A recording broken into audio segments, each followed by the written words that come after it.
Good evening, everybody. Thanks for joining us on an all-new edition of the Milford Informer. I am your host, Tim Coet. We have so much to get to this evening, including a ton of playoff highlights and interviews from the MIAA tournament.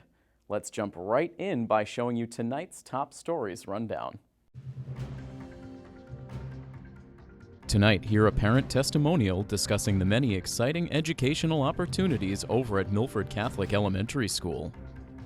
And also tonight, we have a full update on the playoff runs for both MHS baseball and softball, complete with full highlights of every postseason game from the past week. We will get to the baseball and softball playoff recaps in just a bit. First, we had an opportunity this week to sit down with a parent from the Milford Catholic Elementary School, where we learned about some of the great things going on at this long-standing Milford institution. And we are very happy to be joined on the Milford Informer this week by Lynn Beauregard. She's a parent of a student currently enrolled over at Milford Catholic Elementary School. And first of all, Lynn, thank you so much for joining us today. You're welcome. So obviously we had you in here. We wanted to discuss some of the things going on over at Milford Catholic Elementary School. And for anyone who's not aware, Milford Catholic has such a rich history here in the Milford area, with history dating back well over a century. That they've been in operation over in their current location since the mid-'70s. So how did you become first aware of Milford Catholic here in the community? Honestly, when my husband and I moved here, we Googled it. And I've always liked the private school idea. I like the educational quality. I like the closeness and kind of like the small quality of it, so everybody knows each other. My son's been at Milford Catholic since he was in pre-K 3, and I love it. I can't say enough good things about the school. I really can't.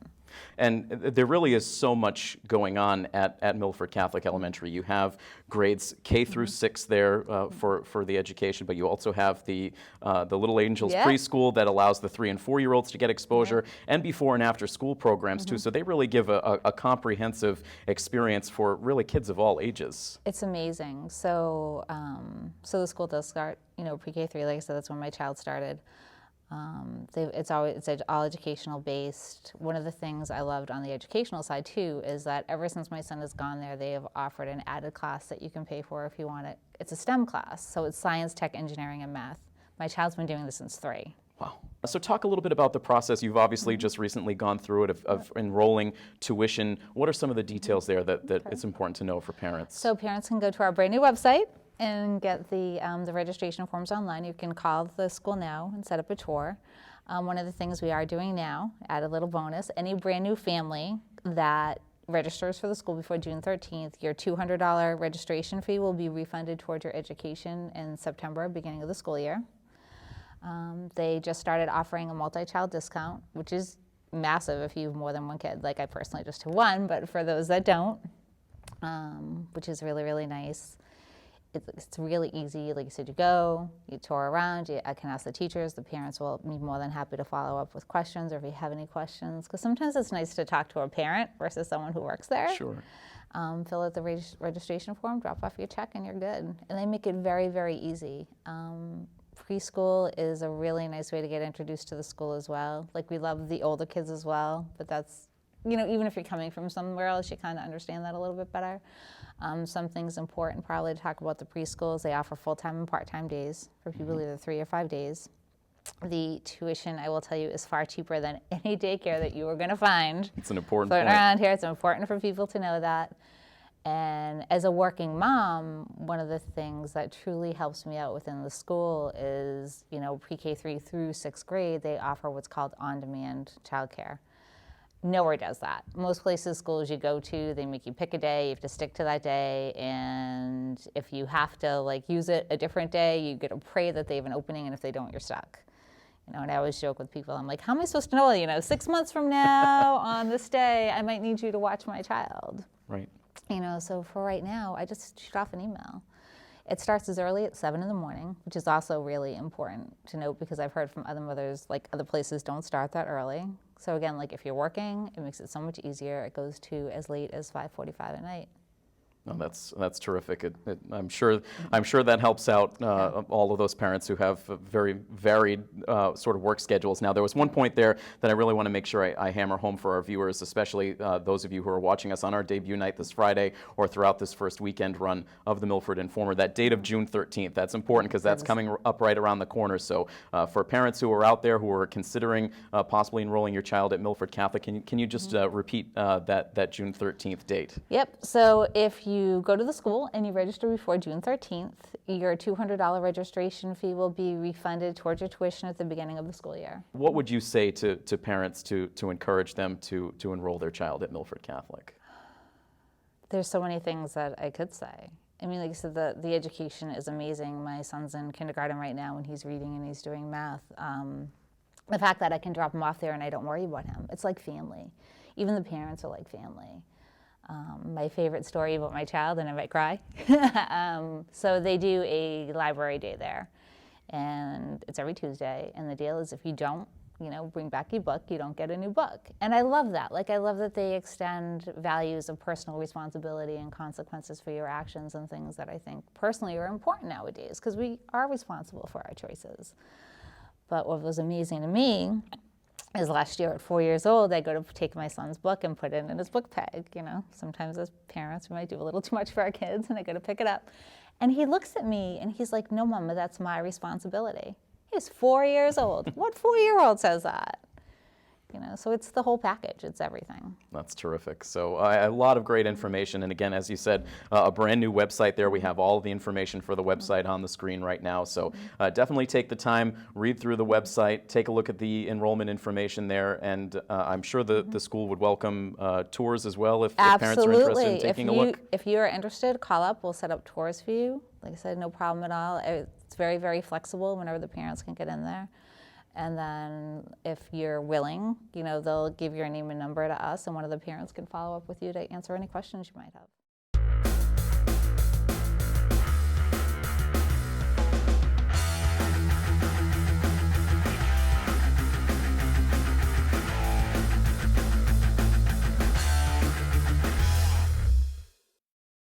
Welcome back to Stoughton High School here in Stoughton, Massachusetts. We are just minutes away from first pitch between this number 13 and 4 matchup in the Division II MIAA South bracket between Stoughton High School and Milford High School, the 13th seed. As that one is lined out to right field, Tony Mobilia giving chase, and that one is going to land fair. Gonzalez rounds second, and he's heading towards third.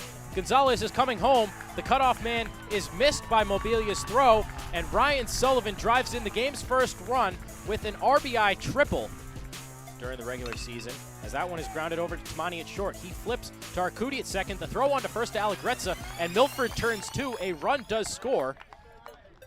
But early in the game, I'm sure Coach Pellegrini and Milford will trade a run for 2 outs. Hutchinson delivers, and Arcudi sends this one past the dive of Johnson at third base. That one trickles into left field, but Nick Hardy does a good job of getting that one back in, keeping Mobilia at third base. 20-plus RBIs in each of his first 2 seasons. As that breaking pitch misses for ball 4, Mobilia trots home, and Milford cuts the lead in half, 2-1. Chalk that one up as Wild's 15th RBI this season. Caught him looking for strike 3. Arcudi goes down for the second time in this game. Hutchinson works his way out of a bases-loaded jam. As Masick gets a bounding ball to the shortstop, Tamani. He flips to Arcudi, throw on to first, Allegrezza for a double play. Tamani to Arcudi to Allegrezza across the infield. As this one is lined back to him, he knocks it down with his glove. Bare hand from Tamani, throws on to first, Allegrezza, and they call him out. What a play by Zach Tamani. Stoughton is not happy with that call. That ball was lined right up the middle. Alex Masick got a glove on it, almost made a phenomenal catch. The only chance they had was Zach Tamani coming in with his bare hand, throws across to Luke Allegrezza, and what a play to end this inning. Coach Mike Armour is heated as he now ends his case and walks off the field. Cody at third, Masick at the plate. Johnson sets and his delivery. Masick bounds that one towards third base. It's going to be a tough play. Cody crosses the plate, but can they throw the runner at first? They cannot. That ball gets by Connolly at first, and Masick drives in the go-ahead run. Alex Cody crosses the plate, and Milford takes a 3-2 lead. A 2:01 earned run average for Wilds in 31 1/3 innings pitched. The 3-2 pitch. Grounded over to the third baseman, Cody. He fields it cleanly, throws on to Masick at first, and that's it. Milford has won the first round matchup over Stoughton in Stoughton. They advance to the quarterfinal matchup. What a game! Game time here from New Bedford. Milford High School taking on Greater New Bedford Regional Vocational Technical High School. As Gonzalez chops this one over to Rivera at third base, over to one knee. And goes the easy way, just tags the bag to end the Milford threat. But Milford does get 3 runners on. However, they cannot plate a single one. You don't want to see another injury for this Milford pitching staff after already losing Aiden Wild in this game. To have to bring him in as this one is lined out towards the gap in right center field. Rivera's going to score from second base on the single by Jared Mathia. And GNB scores first. It's 1-0.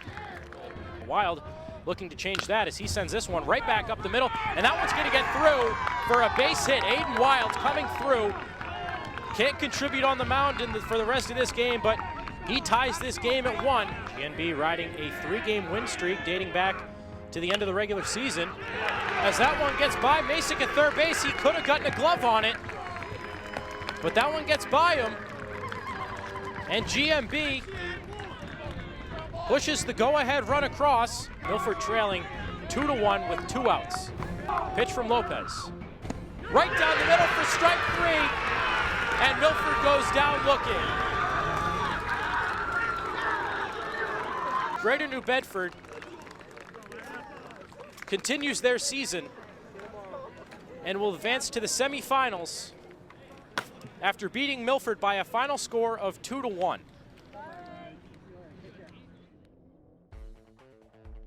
The Milford softball team took their 19-game regular season winning streak into round 1 of the playoffs last Friday when they matched up against number 13 seed Plymouth North. The Lady Blue Eagles came into the matchup fresh off of a 3-1 victory over North Quincy in the preliminary round. Plymouth North would look to keep their playoff momentum going, but their offense would need to get past Milford's senior captain Allie Atherton in the circle. Allie was once again on top of her game in the first inning as she retired the side in order, including a strikeout against Plymouth North's top hitter Maddie Crowley. As Milford came to the plate in their half of the first, there was a question of whether the team's 11-day layoff would cause them to be a little rusty with the bats. The girls wasted no time putting those questions to rest.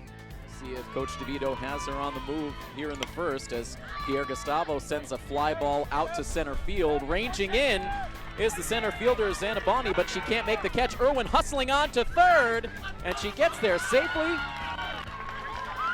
And meanwhile on the play, Emily Pierre Gustavo able to take second base. That went in towards third, and now Maggie Farrell sends a ball deep out to right field, down for a hit. Irwin comes in to score, Pierre Gustavo right behind, and first pitch swinging, the senior captain Maggie Farrell ropes a 2-run double that quickly gives the Lady Hawks a 2-0 lead. A bunt single, a traditional single, and a 2-run double, the first 3 batters of the game, and Milford out in front. Now Jess Tomaso lines a pitch out to left field. That will shoot into the gap and be extra bases. Tomaso cruising into second base. It's back-to-back doubles for the Lady Hawks, who are crushing Faith Whalen so far in the first. 8 runs batted in, 5 doubles on the year for Bonvino. And now lines this ball out to left for a hit. Tomaso in to score. They'll wave Bonina around from second. Here's the throw. It's not in time as down to second base goes Bonvino. 2 more runs cross the plate for Milford, and they open up a 5-0 lead on Plymouth North.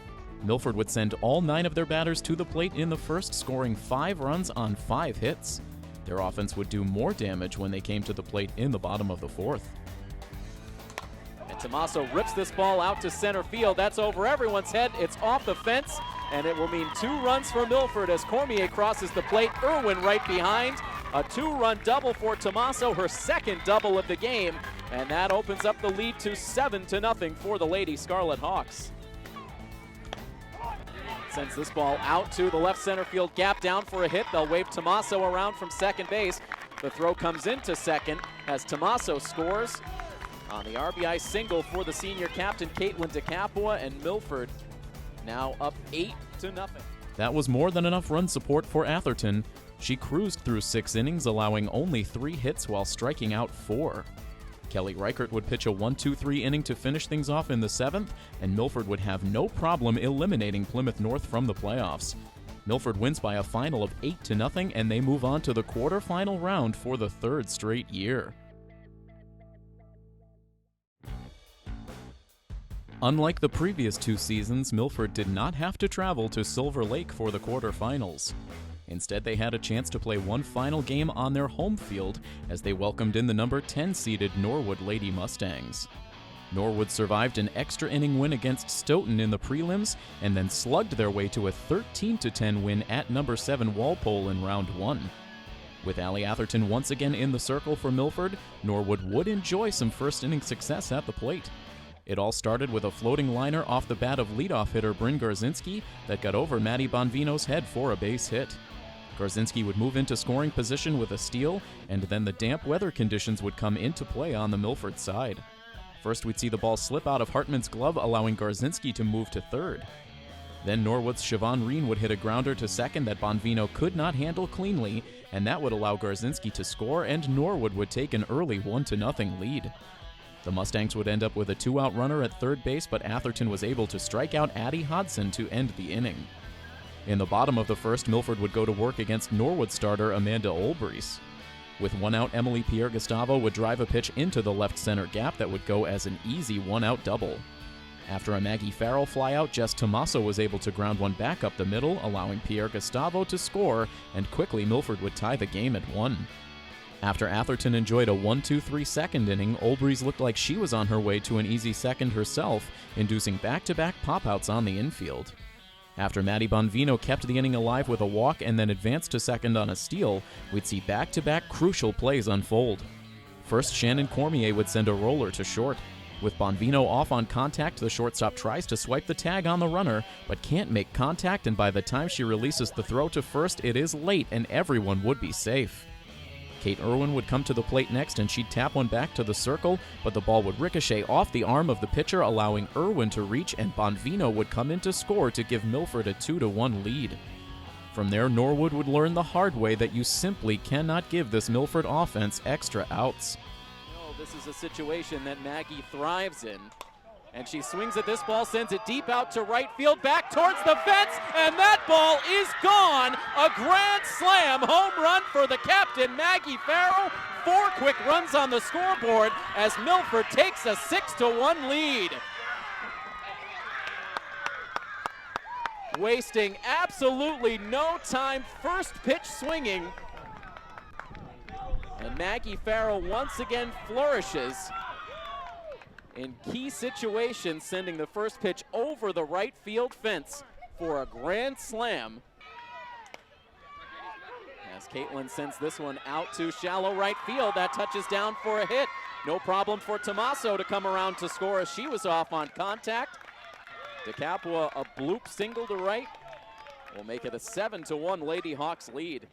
Here's the pitch, and this is hit high in the air out to right center field, and that is over the glove of Shaughnessy. Down for a hit. Around from third base comes DeCapua. Hartman keeps on going. She will end up at third base with an RBI triple. Here's the pitch, and Bonvino lifts this pitch out to left field. That's deep. That's back to the fence. It stays in the yard, but will be extra bases. They'll wave Kelly Reichert around from first. She will score without a throw. An RBI double for Maddie Bonvino. And into double digits now go the Lady Scarlet Hawks. The 2 Norwood miscues opened up the floodgates as Milford scored 9 runs on 5 hits in the inning and turned a tied game into a 10-1 lead. But the Milford bats were not satisfied. They'd look to do more damage when they returned to the plate in the bottom of the 3rd. Getting a grand slam in the playoffs. Another terrific moment. Now she sends this ball out to center. It's down for a hit. It eludes the glove of Shaughnessy, and both runs will come in to score as Farrell stands at second base with a double. That makes it 12-0 in favor of the Lady Scarlet Hawks. Here's the payoff, and it's hit hard. That's a fair ball. Travels down into foul territory on the left field side. Tommaso comes in to score the play at third, not in time, as Caitlin DeCapua slides in safely. For a brief period of time, Norwood had the lead in this game. It did not last very long. And it's been all Milford ever since, as now Pierre Gustavo lines that one past the glove of Murphy, the second baseman. Maddie Bonvino comes in to score. It'll be a double for Pierre Gustavo. She gets her first run batted in of the playoffs. Milford follows up their 9-run second with a 7-run third, and the rout was officially on in this quarterfinal matchup. Milford would need only 5 innings to earn a 17-1 Mercy Rule victory over Norwood, sending the Lady Hawks to the Division I South semifinals for the first time since 2013. After the game, we had a chance to talk to a couple of the heroes on the Milford side. 17 runs for your team in the game today, but 4 of them off of your bat, a grand slam in the playoffs. How did that feel for you? That felt great. We were actually just talking in practice yesterday, I think. We were like, Marge, when's the last time you've hit one out? And it was Silver Lake, like sophomore year. So it was a great feeling, especially in the playoffs. It was really nice. We've covered a lot of games in your high school career, and it seems like you have a tendency to come through in those big moments like that. What does that feel like for you when you get up to the plate in a crucial moment in a crucial game like this? What goes through your mind? I just think that I need to get a hit. I picture just batting practice, me, the ball. But it's a great feeling, especially in these games. It's great.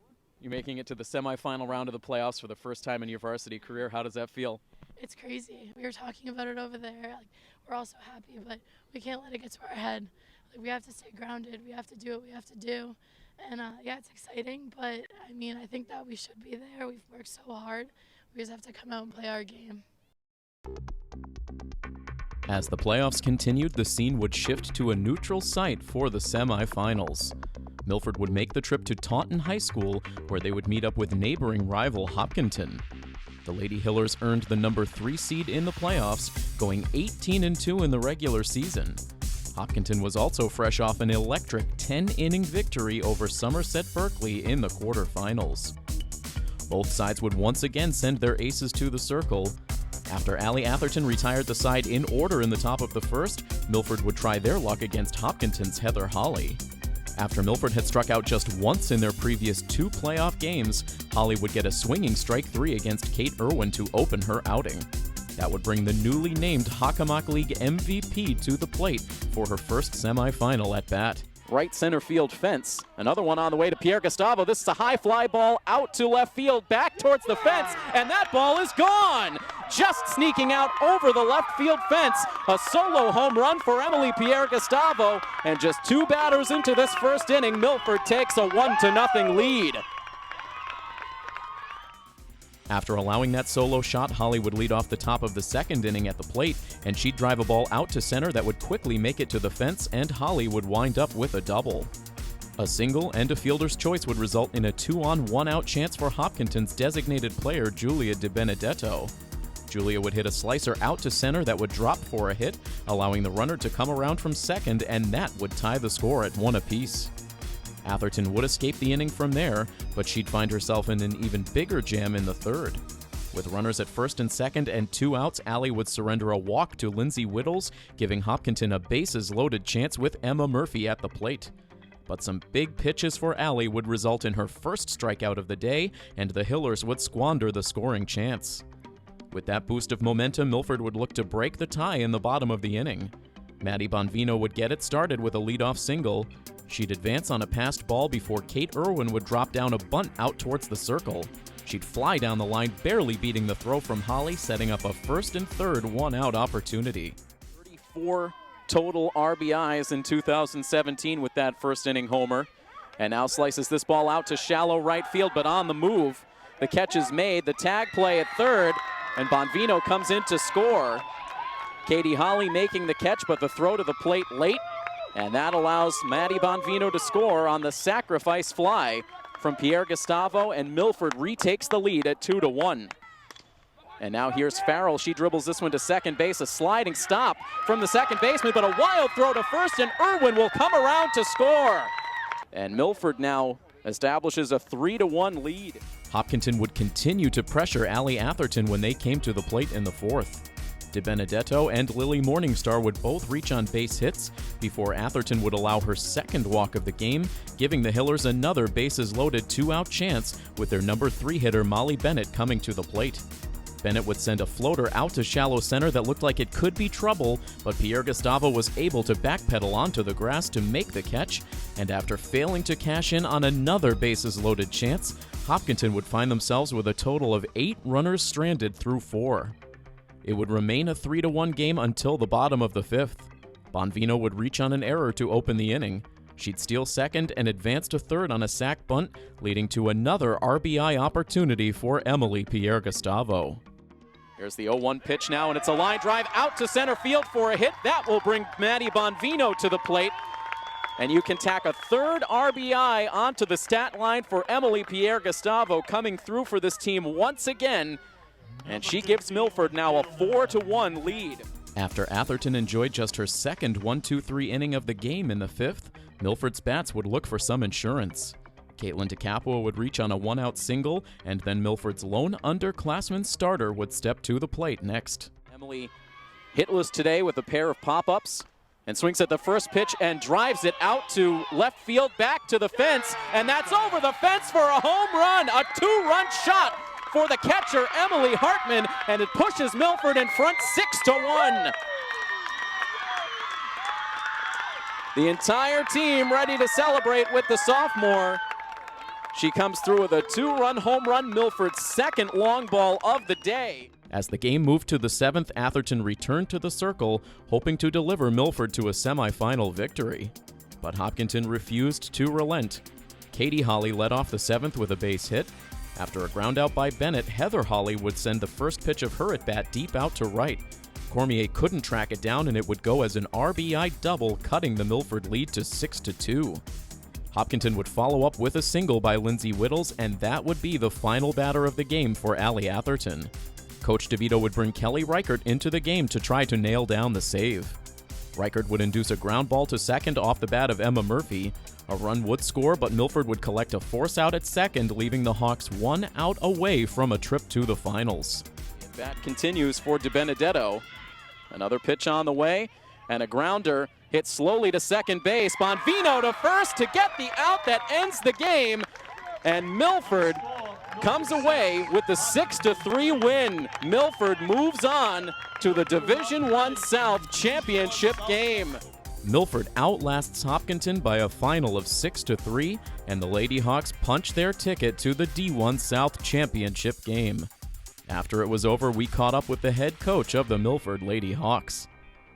Coach, your team on to the Division I South Finals. How does that feel for you? That's a great opportunity. I said to the girls in the huddle today, it's great teams don't play at their best, but find a way to win. And, we had some opportunities, but, playing Saturday afternoons is just another great opportunity. And, I'm so proud of the way that they came out here today. And, we're excited to get back to practice tomorrow and prep for a great team. No matter who it is we play, we know that between Silver Lake and North Attleboro is going to be a great opponent. Any expectations for whichever team you might face on Saturday? No, I just know that whoever we're going to face, it's going to be a big challenge for us. And it's throw everything into a hat and give it all that you've got.